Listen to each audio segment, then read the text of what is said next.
Compartilhar uma palavra com vocês que é conselhos de um pai para um filho. Conselhos de um pai para um filho.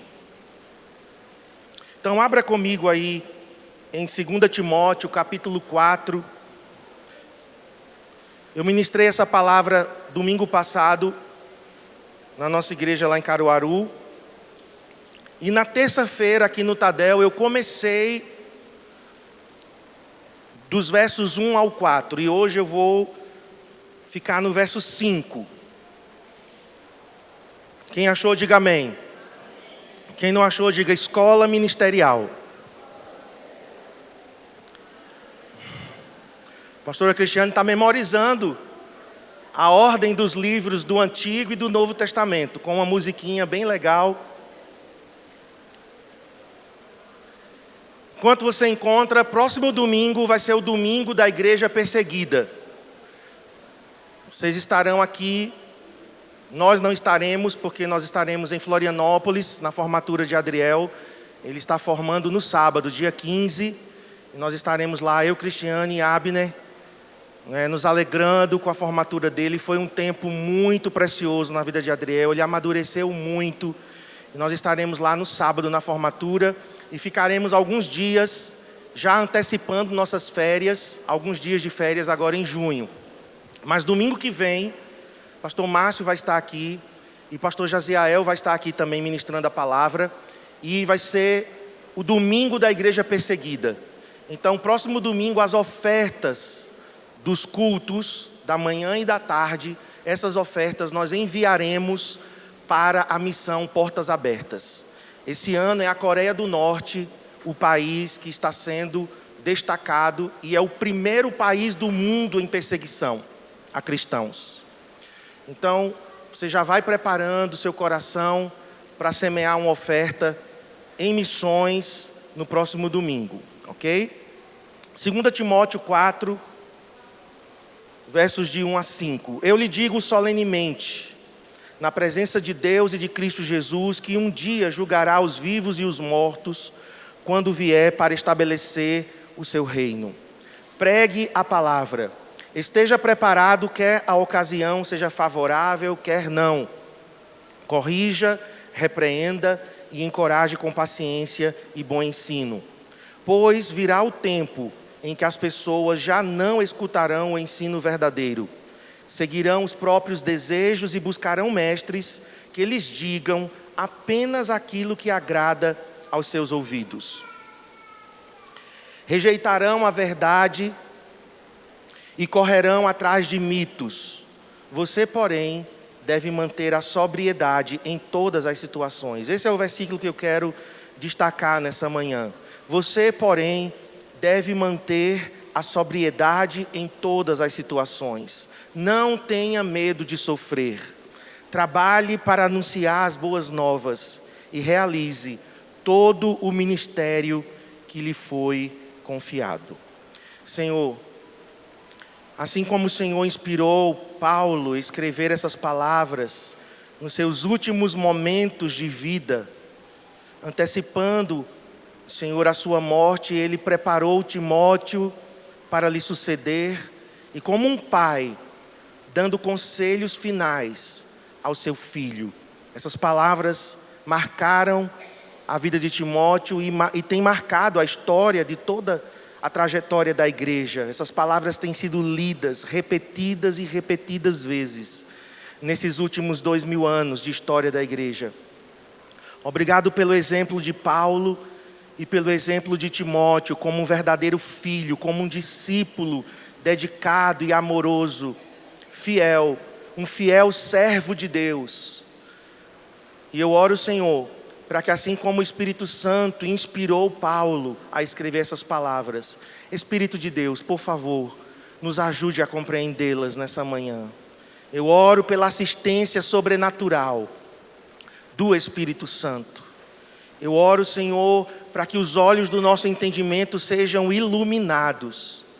Espírito de sabedoria e de revelação no pleno conhecimento do Senhor, venha neste lugar. Porque a palavra de Deus é viva e eficaz, mais penetrante do que espada de 2 gumes, apta para discernir pensamentos e intenções e dividir a alma do espírito. Faça isso, palavra de Deus. Faça isso, a sua palavra, Senhor, em nossos corações, em nome de Jesus. Amém. Últimas palavras de Paulo. Falei isso na terça-feira. Última carta, último capítulo, últimas palavras de um homem que estava pronto para morrer por Cristo. Não coloquei o verso 6, mas o verso 6 ele diz: quanto a mim, estou já sendo oferecido por libação e o tempo da minha partida é chegado. Combati o bom combate, completei a carreira, guardei a fé. Então, Paulo era um homem convicto de que ele tinha cumprido tudo o que Deus tinha mandado ele fazer. Tanto que no verso, vou até antecipar aqui o verso 5, ele diz: Timóteo, faça o trabalho de um evangelista e cumpra totalmente o seu chamado. Cumpra totalmente o ministério que o Senhor te deu. Paulo estava dizendo: assim como eu fui fiel ao Senhor todos esses anos, fiel ao chamado de Deus na minha vida, superei dificuldades, críticas, oposição, traição, apedrejamento, naufrágio, fome, frio, viagens, conspirações. Paulo sobreviveu a tudo isso e ele agora está dizendo: Timóteo, você cumpra, meu filho, o que Deus te chamou para você fazer. Queridos, nós não podemos ser daqueles que começam e não terminam. Nós não podemos ser daqueles que sabem que há um chamado de Deus para cada um de nós aqui. Claro que nem todos foram chamados para serem pastores. Nem todos foram chamados para ser ministros aqui do púlpito, pastores ordenados. Eu entendo isso. Eu entendo que alguns aqui foram chamados para ser ministros no mercado de trabalho. Que o Senhor talvez te chamou para ter uma profissão. E você expressar o reino de Deus lá. A questão é, nós seremos uma geração que vamos cumprir totalmente o trabalho de um evangelista? Nós vamos ser uma geração que vai cumprir totalmente o chamado de Deus? Ou deixaremos pela metade, por conta das nossas dificuldades emocionais? Porque aqui para nós, irmãos, que geração doente é essa? Emocionalmente falando. Que geração melindrosa é essa? Pessoas extremamente doentes e melindrosas, que até uma cara, mais ou menos, faz com que a pessoa desista de tudo. A gente tem medo até de brincar. Eu encontrei no banheiro com um irmão que eu amo muito, e eu disse: e aí, é crente ainda? Agora, antes do culto.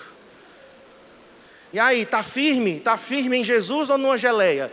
Depois disse: meu Deus, será que essas palavras vão provocar alguma coisa? Porque é assim. Você não sabe até onde as pessoas suportam uma brincadeira, uma frase, uma correção. Não foi em tom de correção, realmente eu estava brincando, eu amo muito. Mas nós cumpriremos totalmente o ministério que o Senhor Jesus nos confiou? Nós superaremos a nós mesmos, ao espírito que impera nessa era, nessa época? Paulo estava dizendo: Timóteo, eu estou diante de Deus. Na presença de Deus eu estou, eu vivo na presença de Deus. E de um Deus que um dia julgará vivos e mortos. Preste atenção. Nós compareceremos diante de Jesus. E Jesus não será o advogado naquela ocasião. Jesus será o juiz, mas um juiz que não é para condenar. É um juiz para recompensar. Nós receberemos das mãos do Senhor, no dia do tribunal de Cristo, as recompensas ou não receberemos nada. Depende de como vivemos depois que fomos salvos. Te aconselho a você ler 1 Coríntios capítulo 3. Paulo fala que alguns estão construindo com madeira, palha e feno, e essas obras serão consumidas diante do Senhor no dia que nós comparecermos. E Paulo está dizendo aqui, solenemente. Numa versão mais antiga é conjuro-te. Eu estou te convocando aqui, Timóteo. E eu sinto o Espírito Santo nos convocando à sua presença e dizendo que nós compareceremos diante do Senhor, que nós temos um compromisso com o Senhor, que nós temos um compromisso em terminar, em completar a nossa carreira, de não desanimarmos, de não deixar que nada nos abata, que o nosso coração, que a nossa alma não nos governe, de não permitir que os outros determinem como eu sou, como eu ajo. Estava falando isso em Caruaru ontem, porque na maioria das vezes nós somos reagentes, nós não somos agentes. Nós estamos apenas reagindo. Eu amo se eu for amado. Eu perdoo se eu for perdoado. Eu sorrio se sorrirem para mim. Sabe quem está mandando na sua vida? Os outros. Então Paulo está dizendo, olha, pregue a palavra. Esteja preparado para falar a palavra de Deus, em qualquer tempo. Verso 2. Isso aqui eu já falei na terça, por isso que eu estou indo mais rápido. Timóteo, corrija. Timóteo era o pastor de Éfeso, da igreja de Éfeso. Corrija, repreenda, encoraje, com paciência. Dê tempo para as pessoas mudarem. E com o bom ensino da palavra. E Paulo então descreve, irmãos, como serão as pessoas. Aqui ele já estava dizendo, mas eu creio que ele estava vendo profeticamente o futuro. Ele estava nos vendo. Porque Deus dá essa capacidade, né? Através do dom da palavra do conhecimento, é capaz de Deus dar a uma pessoa a condição de enxergar o tempo futuro. E Paulo diz aqui no verso 3, pois virá o tempo, e eu quero te dizer, e esse tempo chegou. É esse tempo que nós estamos vivendo. E Paulo diz, as pessoas não vão dar ouvidos ao ensino verdadeiro. As pessoas seguirão. Coloque aí o verso 3. É o slide 4. As pessoas seguirão os seus próprios desejos. Elas vão fazer o que elas querem. Elas vão buscar mestres que digam aquilo que elas querem ouvir. Olhe para mim. Eu tenho um compromisso de pregar a palavra de Deus. E eu não vou falar, irmãos, apenas... Aliás, eu não vou falar. Às vezes vai coincidir de que eu estou falando é o que você quer ouvir. Mas eu tenho um compromisso de falar o que você precisa ouvir. Meu compromisso é falar o que você precisa ouvir. Não é o que você gostaria de ouvir. Porque nos púlpitos hoje, as pessoas estão sendo massageadas em seu ego. Está sendo dito o seguinte, continuem do jeito que estão, porque a graça de Deus. Baratearam a graça. É de graça, mas teve um preço. A salvação é de graça para nós, mas custou o sangue do nosso Senhor. Por isso que o evangelho não pode ser rebaixado. Nós não queremos perder as pessoas, irmãos, é verdade. Mas entre rebaixar os princípios e valores da palavra de Deus e perder pessoas, eu prefiro perder pessoas. Tem muitos pastores que estão preocupados com o dízimo, com as ofertas, em ter um lugar cheio de pessoas. E por isso eles não são corajosos em falar a verdade de Deus. Como a pastora Cristiane pregou aqui domingos atrás, o pecado não é mais pecado, agora é problemas psicológicos. Agora você não precisa mais de um pastor, você precisa de um coach para melhorar de vida.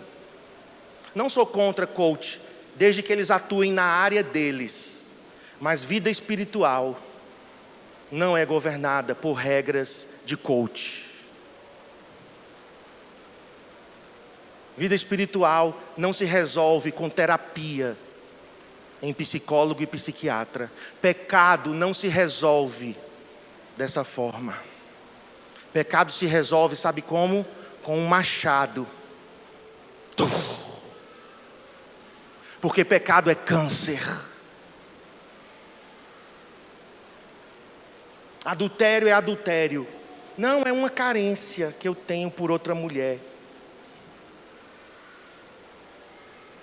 É porque na minha infância aconteceu isso e aquilo outro, então agora eu tenho que adulterar. Que é isso, irmãos? O nosso passado pode até explicar algumas atitudes nossas do presente, mas há uma responsabilidade. Olha para mim, eu tive pai ausente, eu tive mãe dominadora. Esses foram os meus pais. Eu vim de uma família onde os papéis estavam meio que invertidos. Eu fui abusado sexualmente na minha infância. Eu sofri bullying 4 anos. Da 5ª à 8ª série, que era naquele tempo. Ei, mas eu estou aqui. Eu sobrevivi. Então você também pode sobreviver. Para de dar desculpas, colocando culpa no teu pai, na tua mãe, no que não teve, no professor, no bullying, no abuso. A cruz é suficiente para mudar a nossa história antes e depois de Cristo. Eu fiz terapia, irmãos, em Brasília. Eu e Cristiane fizemos terapia. Eu não estou aqui desmerecendo o trabalho de psicólogos, de médicos, de psiquiatras. Há casos que tem que ser realmente medicado, eu sei. Como eu estou dizendo, não sou contra coach, não.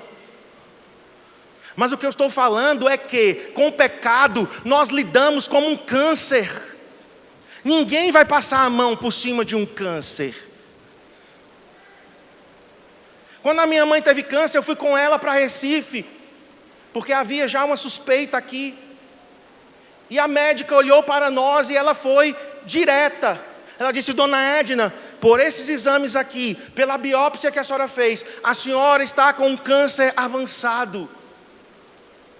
E a senhora precisa fazer quimioterapia, radioterapia, e a senhora precisa fazer uma cirurgia. E essa cirurgia vai lhe amputar. É fácil ouvir isso? Você, Dona Edna, vai ficar com uma bolsa de colostomia permanente. Choca. Mas ela tinha compromisso, sabe com o quê? Com a cura. Ela tinha um compromisso, que aquela paciente, ela sobrevivesse. Foi duro, mas com câncer é assim. E aconteceu tudo o que ela tinha dito. Minha mãe ainda sobreviveu 3 anos, aproximadamente. Mas câncer, você não esconde. Quem quer ir para um médico aqui com uma doença grave e o médico ficar só falando amenidades com você? Não, porque a Copa do Mundo feminina, ontem, porque Marta é a melhor jogadora. Eu disse: sim, mas eu estou aqui, estou doente. Não, mas vamos conversar, né, sobre o clima. Não, doutor, eu estou sofrendo, eu estou doente. Não, mas vamos conversar. Gente, ninguém vai para um médico para jogar a conversa fora. Concordam comigo? E por que a gente vem para a igreja para perder tempo? Por que a gente vem para a igreja para viver um faz de conta? Tem alguma coisa errada com a cristandade? Porque se pecado é um câncer, e se o pecado nos destrói, e se o pecado nos mata, e se eu ocupo a função de um médico, eu não posso te enganar. Eu preciso dizer a verdade, em amor, claro. O pré-requisito básico para se dizer a verdade é em amor. Mas eu preciso dizer a verdade. E Paulo está dizendo aqui, as pessoas dos últimos dias, elas vão querer ouvir o que elas querem ouvir, elas vão buscar pessoas na internet, só faltou isso ele dizer, né? Elas irão, Timóteo, no YouTube, ouvir o que elas querem ouvir, apenas aquilo que lhes agrada os seus ouvidos. 4, rejeitarão a verdade, pode passar aí. E vão correr atrás de mitos, ou seja, de conversa tola, de conversa fútil, de conversa que não leva a lugar nenhum. Quantos crentes estão assim? Perdendo tempo com assuntos que não vão resolver suas vidas. Mas eles querem ficar se auto-enganando. E então o verso 5 chega. E é aqui que eu quero que a gente mergulhe mais fundo. Timóteo, seja sóbrio. Coloque aí isso. Em outras palavras, Timóteo, você precisa de calma e de serenidade. Você precisa ser moderado e controlado. Você precisa de domínio próprio. A palavra que ele usa aqui é um atleta que está para competir. E esse atleta, ele faz regime. Ele entra numa dieta, ele faz exercícios, ele treina horas e horas por dia, domina suas paixões. Tem atletas que se abstêm até de sexo antes de competições importantes, porque sexo drena energia, vocês sabem, né?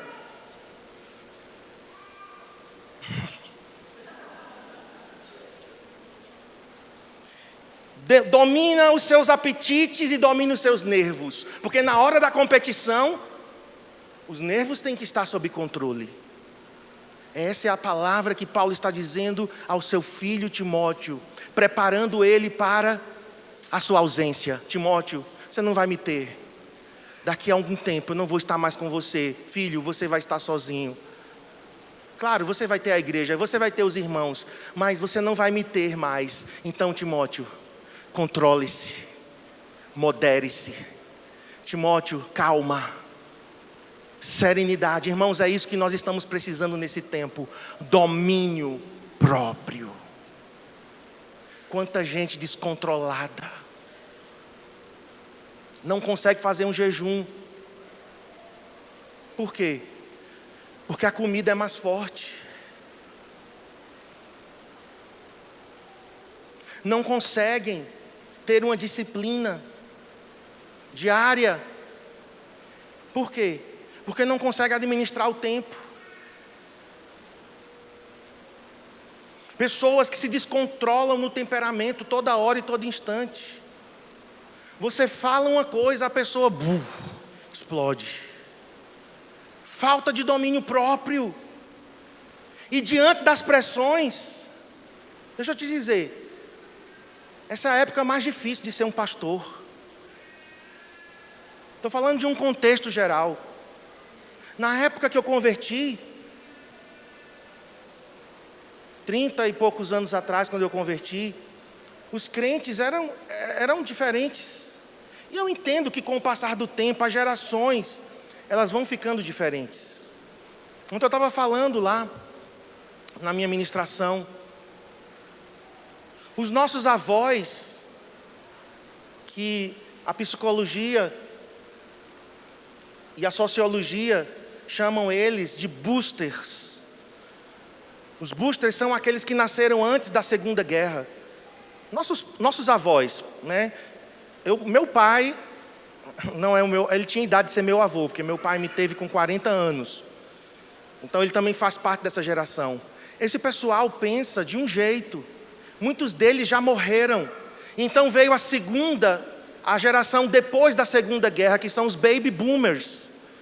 nasceram entre 1945 até a Revolução Sexual nos Estados Unidos, final da década de 60. Esses são os baby boomers, que então a maioria aqui tem pais dessa idade. E então nós entramos na geração X. Eu sou da geração X. Os que nasceram na década de 70, início dos anos 80.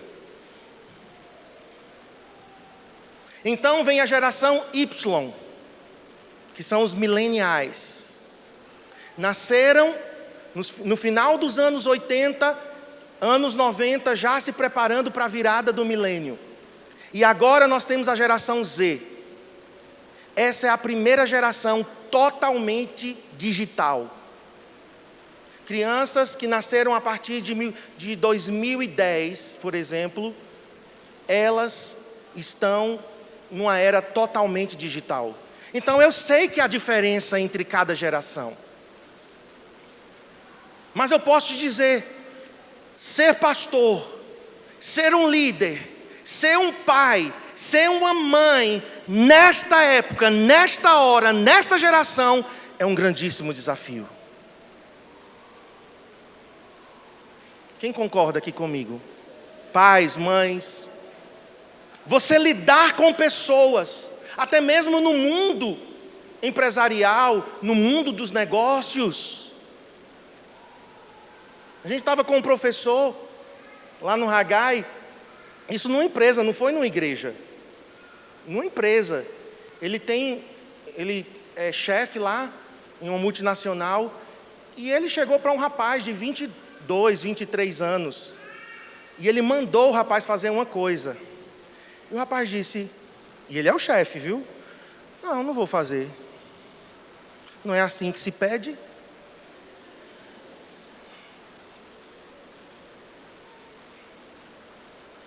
E aí ele teve que dizer, você vai fazer. E o rapaz disse, não, você não manda em mim. Isso no trabalho, viu? Imagine isso num ambiente de igreja. Imagine dentro de casa essa criatura, com o pai e a mãe. E ele disse, gente, a forma de lidar, a forma de abordar. Ele disse, eu sou de uma geração que obedeça. Missão dada, missão cumprida, o exército. Mas hoje não é assim. Nós temos que explicar, nós temos que mostrar, nós temos que comprovar, nós temos que motivar. Eis o nosso grande desafio. E nós estamos trabalhando com voluntários. Imagina agora o nosso grande desafio. Nós precisamos, irmãos, desse controle. Olha o que esse estudioso bíblico disse, Ort, o nome dele. A palavra aqui, sobriedade, descreve um estado mental livre de toda preocupação ou estupefação, espanto. Todas as faculdades estão dominadas. Todos os fatos e todas as considerações são enfrentadas deliberadamente. Eu sei o que está acontecendo, eu sei como as pessoas são, eu não estou enganado, eu sei como eu devo me comportar e eu vou enfrentar isso com sobriedade. Nós precisamos disso, irmãos, dessa coragem necessária para enfrentar as coisas como elas têm que ser enfrentadas. Se nós continuarmos nessa passividade, estou falando aqui na família, maridos, esposas. Estou falando aqui, você que está no mundo dos negócios, você que é um profissional. Se nós lidarmos com a passividade dessa época, estamos caminhando para o buraco. A igreja não pode ser governada dessa forma. Apesar de estarmos aqui voluntariamente, mas deixa eu te dizer, eu e Cristiane temos muitos defeitos e você já sabe deles, não preciso nem dizer aqui. Mas se tem uma coisa que nós somos é sérios com as coisas de Deus. Eu tenho muito temor com as coisas de Deus. Eu sei que eu vou prestar contas da sua vida diante do Senhor. Olha que responsabilidade. A partir do momento que você diz, pastor, não vou caminhar mais com você, eu estou livre dessa responsabilidade. Mas se você caminha comigo, o escritor aos Hebreus disse, pastores prestarão contas do seu rebanho diante do Senhor. Às vezes até dá vontade de a gente dizer assim, não vou me meter nisso nada, não vou falar mais nada não, mas a minha consciência não me permite, nem minha esposa. Eu tenho uma consciência, eu tenho outra consciência aqui junto comigo, porque ela diz, Marcos, não podemos nos calar diante do erro, não podemos nos calar diante do pecado, não podemos fazer de conta. Nós prestaremos contas diante do Senhor, do rebanho que Ele nos confiou. Se tem pastor por aí que não está nem aí, só quer saber do seu salário, só quer garantir o seu pezinho de meia, isso é com eles e Deus. Você sabe que tem igreja que muda de pastor de 6 em 6 meses. Para o pastor não se apegar aos membros, nem os membros ao pastor. A filosofia de algumas igrejas é essa. O pastor não tem carro, o pastor não tem casa, a igreja dá tudo. Ele só tem uma mala de roupa. Então quando ligam, fulano, transferido para Papua Nova Guiné. Sim, senhor. Não dá nem tchau aos membros. No próximo domingo, quando você chega, cadê o pastor fulano? Foi para Papua Nova Guiné. Hã? Onde é isso? Sei lá. Cafundó do Judas. Existe esse tipo de liderança, mas deixa eu te dizer, nunca eu serei esse tipo de líder. Prefiro morrer. Eu prefiro morrer do que ser o tipo de pessoa que vai simplesmente lidar com o púlpito de uma forma profissional. Não é o meu chamado, nem muito menos o de Cristiane. Por isso, essa necessidade aqui, seja sóbrio. Coloque o próximo. O cristão não é vítima de loucuras, há roubos, gente que é empolgada, feito fogo de palha. Hoje eu quero, hoje eu te amo, amanhã eu te odeio. Essa igreja é a melhor, amanhã é a pior.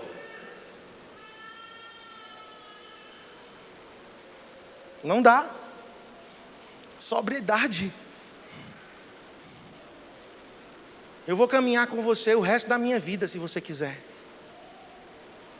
Eu vou ser marido de uma só mulher o resto da minha vida, até a volta de Jesus. Por quê?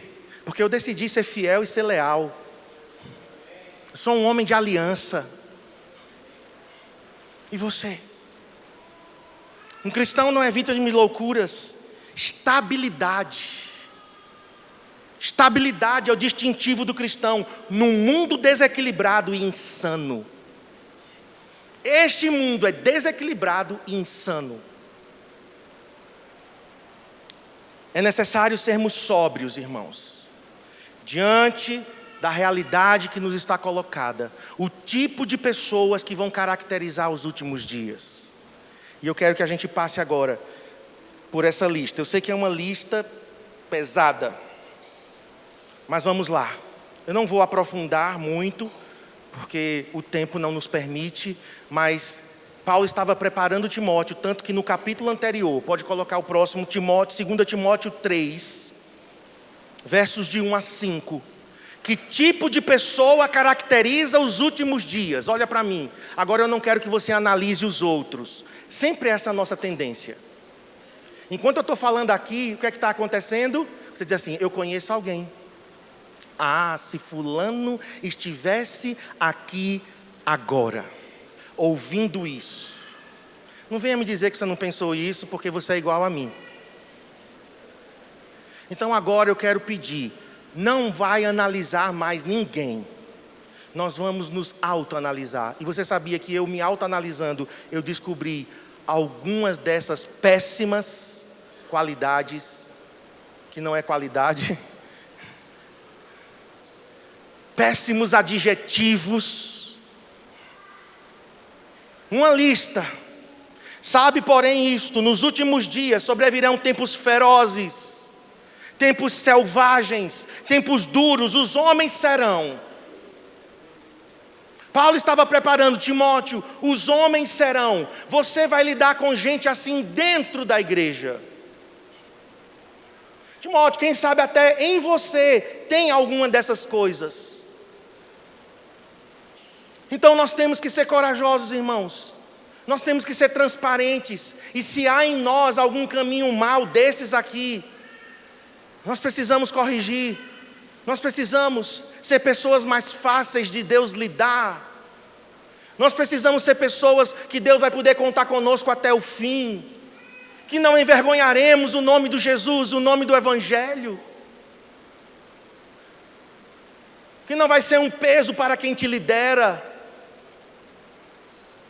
Escritor aos Hebreus, no versículo que eu citei, diz: obedeçam aos seus pastores, porque eles velam sobre as vossas almas, como quem vão prestar contas diante de Deus. E ele diz: para que façam isso, não gemendo.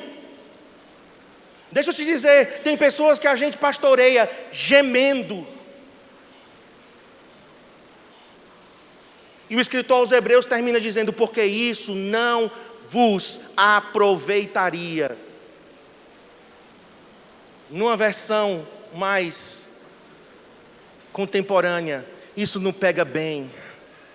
Irmãos, isso não pega bem. Vamos deixar o Espírito Santo trabalhar em nossos corações, para que seja fácil Deus lidar conosco, e para que seja fácil os líderes que Deus colocou sobre a nossa vida lidar conosco. Já conversei com o pastor Ivanildo. Eu sei que ele é muito cuidadoso. Às vezes o pastor Ivanildo, para me dizer uma coisa, ele realmente prepara muito, né? Mais uma vez eu disse a ele: pastor, eu estou te autorizando, pega pesado comigo. Pastor, pode ir. Vai mesmo assim, ó.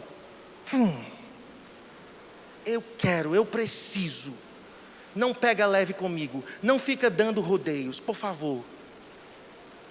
Eu estou pronto. Paulo diz: os homens serão, primeiro, egoístas. A palavra aqui é amante de si mesmo. Pessoas que pensam em si, primeiro em si, do que nos outros. Na verdade, vão ser três aqui, três coisas principais: amantes de si mesmo, amantes do dinheiro e amantes do prazer. E de tudo isso vem a lista. As pessoas amarão primeiro, e algumas unicamente, que é o extremo do egoísmo, a si mesmo. Segunda coisa, ele diz: serão amantes do dinheiro. Avarento aqui é gente que ama o dinheiro. Ah, não sou avarento não. Depende. Talvez você esteja enganado. Como você lida com o dinheiro? O dinheiro é o teu servo ou o teu senhor?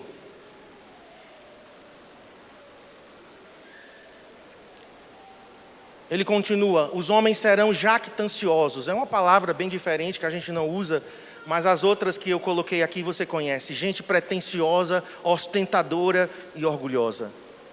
São pessoas que têm que estar mostrando o que são, mostrando o que vestem, mostrando a casa, mostrando o carro, mostrando que tem um celular de última geração.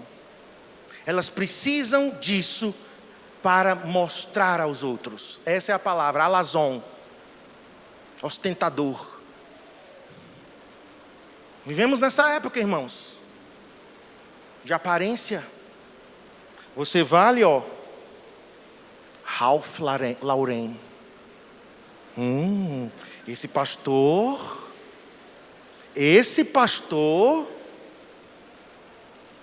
isso é um homem de Deus.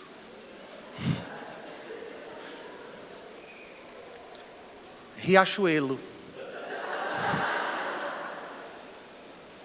Ah, esse pastor.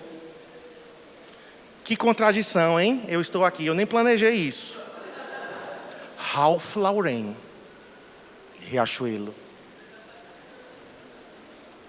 Mas meu valor não está nisso. Isso eu apenas uso. Meu perfume também é Ralph Lauren, viu? Se você quiser me presentear, polo verde da Ralph Lauren. R$500. Só. Mas meu valor não está nisso. Eu sei usar Boticário e eu sei usar Ralph Lauren. Eu sei vestir Riachuelo e eu sei vestir polo da Ralph Lauren, porque meu valor não está nisso. Eu posso ter Apple, eu posso ter Samsung, eu posso ter uma lanterninha. Entendem, irmãos? Eu não preciso ostentar. Eu fui na casa de uma pessoa, a sala era cheia de diplomas. Primeiro, ela chegou para mim e disse assim: eu sou um homem de oração. Eu oro muito. Eu nunca ouvi, em toda a minha vida, um cristão dizendo isso. Nunca. Quando ele disse isso, eu disse: eu estou dentro de mim, estou diante de um hipócrita. Eu oro muito. Nem os santos que oraram 8, 12 horas por dia disseram isso. E esse comedor de cuscuz? Eu oro muito. Aleluia. Aí eu olho para a parede. Diploma disso, diploma daquilo, diploma daquilo outro. Curso de como cortar a unha. Curso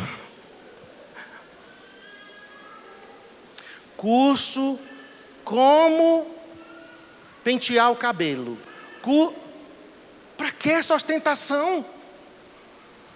Meu valor não está nos diplomas que eu possuo. Meu valor não está nos títulos que eu possuo. Meu valor está em quem eu sou diante de Deus. Eu sou filho de Deus. Se você não me der valor, não vai ter problema, porque eu já tenho valor. Se eu descer aqui hoje, no final desta pregação, e ninguém bater nas minhas costas e dizer: parabéns, que mensagem. Eu quero te dizer, eu vou continuar feliz, servindo ao meu Senhor, do mesmo jeito. Ah, pastor, mas você não quer receber elogios? Sim, quem é que não quer receber? Mas eu não preciso deles. Uma coisa é você gostar de elogio, outra coisa é você precisar deles. Os homens serão arrogantes, mostram-se acima dos outros, se elevam sobre os outros, se colocam acima dos outros, sobrevalorizam seus próprios meios ou méritos, ao ponto de desprezar os outros ou até tratá-los com total desprezo, com total descaso. Veja, se isso aqui não é um retrato do que estamos vivendo. Pessoas que se mostram acima dos outros. Alguém conta uma coisa, vai com uma história assim. Já aconteceu isso comigo. Você vai tão feliz contar a pessoa. Aí a pessoa, comigo aconteceu assim, assim e assim.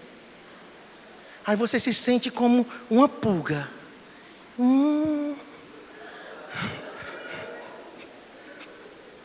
Ou só acontece isso comigo? Poxa, eu vou com tanta empolgação. Mas o arrogante, ele tem que te diminuir para ele poder se sentir. Tem muito pastor assim, irmãos. Ô raça.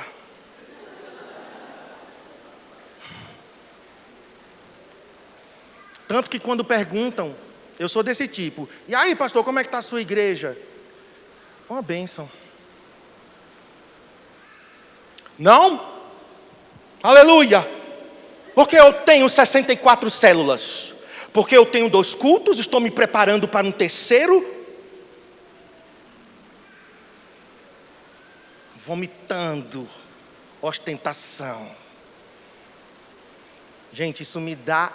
Eu é que tenho ânsia de vômito. De alguém que sempre está provando que é melhor, que é maior. E quando eu vejo essas tendências em mim, Marcos, coloque-se no seu lugar. Lembra-te de onde tu saíste. Lembra-te que tu és filho de Naná. Nasceste na rua São Vicente, 122. Não foi em Heliópolis. Bairro São José, meu filho. Você já vendeu abacate na feira. Por diversão, mas vendi. Cristiane não. Cristiane era feirante mesmo. Não era? Chuchu. Eu era abacate. Por diversão. Minha mãe dizia, meu filho, vai ganhar um dinheirinho na feira, tanto abacate nesse pé aqui. É mesmo, né, mamãe? Lembra-te de onde saíste, que ao pó voltarás, que nada disso que está acontecendo aqui é por minha causa, é por causa dele. Não está edificado sobre Marcos, não é o culto à personalidade.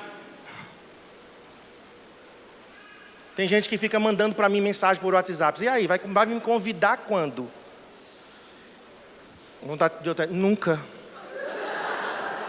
Porque quem muito se oferece, mercadoria oferecida, ou está podre, como dizia minha mãe, ou está vencida. Não preciso ficar me oferecendo, irmãos. Vamos adiante, senão eu vou ficar só aqui. Blasfemadores. É a lista de Paulo, tá? Que eu estou seguindo aqui, literalmente. Blasfemadores aqui não é só gente que fala mal de Deus. O blasfemador aqui é uma pessoa que fala mal de tudo. Difamadores. Pessoas que ficam dizendo injúrias. Nós vemos isso hoje muito em rede social. Não só é contra Deus, é gente que quer falar mal, que quer difamar, não sabe nem a verdade. Estava contando ontem, né, lá em Caruaru, eu fiz uma brincadeira com a pastora Jerusa ano passado, naquela época de eleições, que aquilo dali foi horroroso. Meu Deus, já está chegando as eleições municipais, Jesus, me prepare. Aí eu fiz uma brincadeira. Aí eu disse assim, quem sabe em 2020 eu não me candidato. Uma brincadeira, queridos, olha, eu nunca tive pretensão. Eu não quero ser político, eu não tenho chamado para ser político. Eu entendo que política é um chamado específico de Deus. Quem tem, amém, viva o propósito de Deus na política. Mas eu não tenho. Não quero. Se você achar que um dia eu vou ser vereador de Garanhuns, está enganado, eu não tenho pretensão nenhuma. Nem Cristiane também, ela não quer ser vereadora. Por essa brincadeira, alguém foi lá e colocou. Eu sabia. Está revelando agora as verdadeiras intenções de fundar o CCA. Gente, quando eu li isso, eu digo, ele está falando de outro, não é de mim. Isso é um difamador. Entendem como são as pessoas hoje? Desobediente aos pais.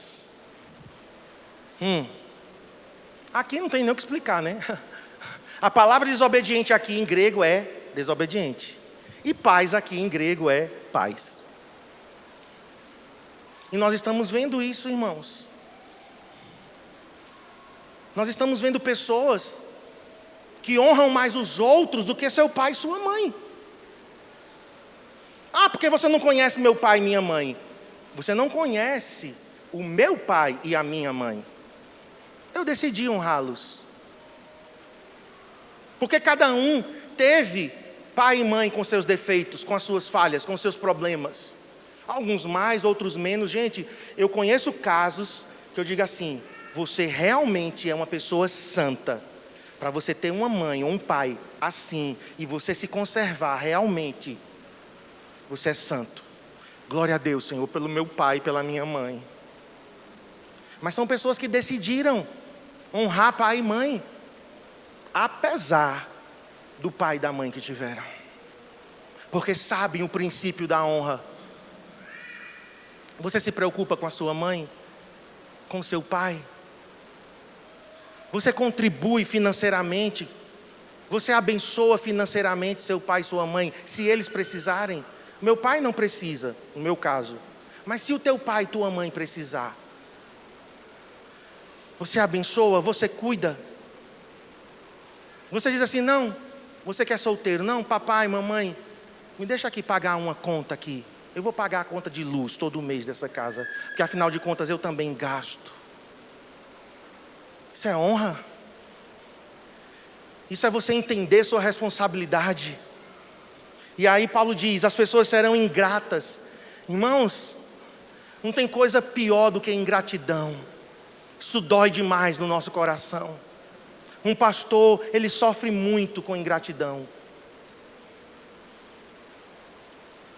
Porque você faz, você investe, você gasta tempo, você aconselha, você coloca outra pessoa para cuidar. E as pessoas simplesmente viram as costas e nem tchau elas te dão. Porque acharam um outro melhor do que você.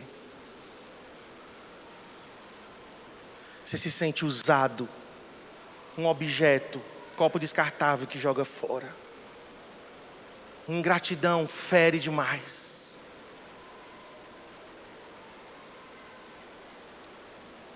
Ele diz que os homens serão irreverentes. A palavra irreverente aqui é profano.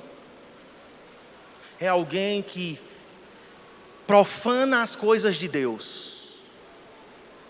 O que é profanar as coisas de Deus? Aquilo que é santo é tido como algo comum. E ainda pegam coisas do mundo e colocam junto no mesmo pacote das coisas de Deus. Esta é uma geração que os valores estão diminuindo. Uma geração de cristãos que, se não for a misericórdia de Deus, se não for um avivamento do Espírito, nós chegaremos ao nível mais baixo. Estava mostrando a Cristiane, um pastor que terminou o 3º casamento, está indo para o 4º, e é uma figura do mundo gospel brasileiro. Eu não entendo, eu não consigo entender como é que eu vou banalizar o casamento a esse ponto. Não dá. Não consigo escutar essa pessoa. Não consigo, irmãos. Profanou. Ora, a Bíblia diz que um pastor tem que ser marido de uma só mulher. Como é que alguém vai conciliar isso? Você tem que dar uma torcida muito grande na Bíblia. Uma forçada. Mas não só são pastores que fazem isso. Nós encontramos pessoas, pastor, mas vocês são religiosos. Agora é muito fácil a gente acusar os outros de religiosos. Já fui acusado de religioso. Você é um religioso, pastor. Eu sou mente aberta, cara. A mente aberta para o pecado. Entendem? O profano agora se mistura. Deixa eu te dizer, não há mistura entre Deus e Belial. Entre Jesus e o maligno. Não há mistura. É água e óleo. Não se misturam. Essa geração pode tentar misturar, pode tentar banalizar, pode tentar diminuir os princípios e padrões de Deus, mas Deus é o mesmo ontem, hoje e amanhã. O que era pecado ontem é pecado hoje, vai ser amanhã. Eu e você não podemos diminuir. Paulo diz que os homens serão desafeiçoados. O que é isso? Sem afeição natural, sem sentimento, cruéis, passam por pessoas na rua jogadas e não sentem nada. Ontem, quando eu ia chegando na igreja, na rua ao lado, um homem lá deitado no chão. Meu Deus, Como que alguém bebe ao ponto disso? E dormir aqui no meio da rua? Mas se eu passo e não sinto nada, se eu passo e não há em mim uma santa indignação, quando eu vejo travestis na beira de uma estrada, como agora nós temos aqui em Garanhuns, o que é que isso provoca? Porque aqui diz que são pessoas que não têm sentimentos, e às vezes até com o nosso irmão em Cristo, às vezes até num velório nós somos insensíveis. As pessoas estão lá enlutadas, chorando, e o povo parece estar numa festa. Às vezes é o nosso irmão que está sofrendo ao nosso lado. Às vezes é a pessoa que está na tua casa. Tua mãe está sofrendo. E você não sente. Depois ele diz que serão pessoas implacáveis. O que é uma pessoa implacável? Que não negocia, que não entra em acordo, é uma pessoa hostil, é uma pessoa que não pode ser persuadida a nada. Você fala, você gasta 2 horas com ela, quando você termina ela diz, tá bom, mas eu vou fazer como eu queria. Conversamos com uma moça, eu e Cristiane, horas, isso há muitos anos atrás, não era nem no CCA. Conversamos com ela, aconselhamos, querida, não faça isso, não case, você vai estragar a sua vida. Gente, foi muito tempo com ela. Quando a gente terminou, ela disse, terminou, terminamos. Estou indo para o cartório casar. Casou, engravidou de gêmeos, antes que os meninos nascessem. Ele foi embora. 3 meses ficou com ela. Os meninos nasceram, ele ainda ficou 3 meses. Foi embora, ela criou os filhos que ela já tinha e mais 2 gêmeos agora sozinha. Por quê? Porque ela era implacável. Não pôde ser persuadida. Eu faço do jeito que eu quero, como eu quero, quando eu quero, e ninguém muda a minha opinião. Essa é a característica das pessoas dos últimos dias. Estamos vendo isso aqui dentro da igreja. Sei que não é uma mensagem gostosa. A cara de vocês não negam. É um raio-x. Nosso, viu? Nosso. Quantas vezes eu já agi implacavelmente com Cristiane? Ela pode pedir perdão como quiser. Não perdoo. E sou pastor. Paz do Senhor. Aleluia. Vamos cantar nessa manhã. Essa casa é sua casa. Quantas vezes já veio isso em meu coração? Ela vai pagar. Ah, ela está pensando que é assim, é? Faz, pede perdão. Porque a Cristiane ela é muito rápida de pedir perdão e de perdoar. Não é assim não. Vai pagar. Olha a outra característica. Essa agora eu deixei de propósito, entre parênteses. A palavra grega, diabolos. Te lembra que palavra? Diabo. Tem crente que é o diabo. Não sou eu. Paulo está dizendo, resolva-se com Paulo. Porque ele diz caluniadores. O que é que o diabo faz? Calunia, difama, acusa com falsidade, faz falsas acusações e comentários maliciosos. E eu deixei de propósito, porque a palavra que ele usa aqui é diabolos, que é o mesmo nome para Satanás. Comentários maliciosos. Sei não, viu? E nós vamos então fazendo nossas teias, e o pior, nós vamos contaminando todos que estão ao nosso redor. Porque malícia, calúnia é contagioso. A outra palavra que ele diz são pessoas sem domínio de si. Eu já falei sobre isso, sem controle próprio, intemperantes, pessoas que dão vazão realmente ao que querem. E isso às vezes é no nosso temperamento, queridos. Damos vazão à nossa ira descontrolada. Esses dias mesmo, essa semana eu estava dirigindo, uma pessoa me fez tanta raiva no trânsito, que de repente é como se quisesse vir um vulcão dentro de mim. Eu digo, que é isso, Marcos? Controle-se.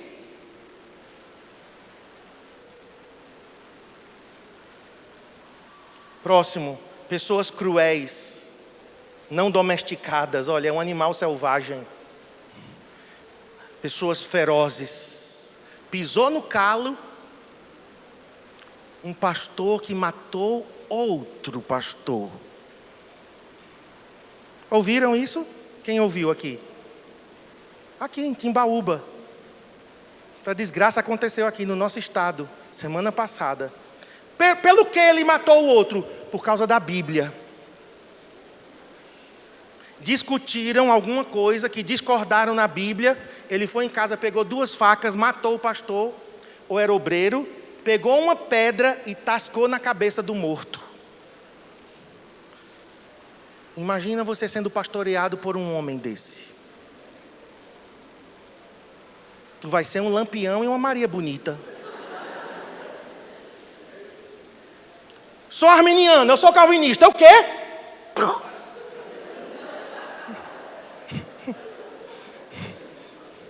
Pega uma pedra ainda aí. Está morto, mas eu quero esmagar a cabeça, para não sobrar nada. Aí, a mídia, pastor mata outro pastor por causa da Bíblia. Mas às vezes nós não estamos matando, né? Com facadas, mas estamos matando, com a nossa língua. Inimigos do bem, pessoas que se opõem à bondade e às pessoas de bem. Traidores, nós estamos encerrando. Pessoas que entregam nas mãos de outro, nas mãos do inimigo, aquele que era amigo. Traem a confiança. Isso tem acontecido no casamento, isso tem acontecido nos relacionamentos. Atrevidos. O que é uma pessoa atrevida? Não é aquela que bate de frente com você. Paulo estava dizendo que é uma pessoa precipitada. É uma pessoa apressada, despreocupada, que age refletidamente. Fazem a sua vontade sem calcular os custos e as consequências. Eu faço e depois eu penso. Não. Eu penso para poder fazer ou não fazer. Mas hoje as pessoas são assim, são precipitadas, fazem promessas, fazem votos. Pastor, conte comigo, viu, para a mesa de som. Precipitadamente, você calculou? Você viu se você tinha condições no teu orçamento de você honrar com esse compromisso, com o projeto Isaías? Porque nós estamos contando com você, querido. Nós fizemos um compromisso financeiro alto. Pastor, agora que eu fui ver, não posso mais. E aí eu vou fazer o quê? Nada. Vou orar para Deus levantar outros. Porque são pessoas precipitadas. Paulo diz que serão enfatuados. O que é uma coisa enfatuada? Cheia. Cheia de si, mas ele usa a palavra aqui, fumaça. Fumaça enche tudo, mas é vazio. E ainda irrita, pode passar. E ainda irrita quem está perto. Tem gente que é assim, cheio de si, mas vazio de conteúdo. E é irritante. E ele termina dizendo, mais amigos dos prazeres que amigos de Deus. E para finalizar, para a gente orar. Tendo aparência, tendo forma de piedade, negando-lhe, entretanto, o poder. O que é isso? Uma pessoa que aparenta compromisso, uma pessoa que aparenta reverência para com Deus, mas age de modo totalmente diferente em relação ao poder do Espírito. Porque a palavra aqui para poder é dunamis. E a palavra piedade é compromisso com Deus. Paulo está dizendo, gente que parece que é, mas nega o poder transformador do Espírito Santo. Então, queridos, Paulo disse a Timóteo, tu tens que ser sóbrio. Seja sóbrio. E eu encerro com isso. Nós vamos orar. É necessário em nós essa autoanálise, esse autoexame. Ser sóbrio, queridos, não só é como eu lido com os outros. Ser sóbrio, eu tenho que ser realista comigo. Tem que ser realista comigo. Essa semana Deus falou comigo com relação a uma atitude que eu tive com um dos meus filhos. Eu tenho que ser realista comigo. Eu não posso fazer de conta. Aparência de piedade, mas nega o poder.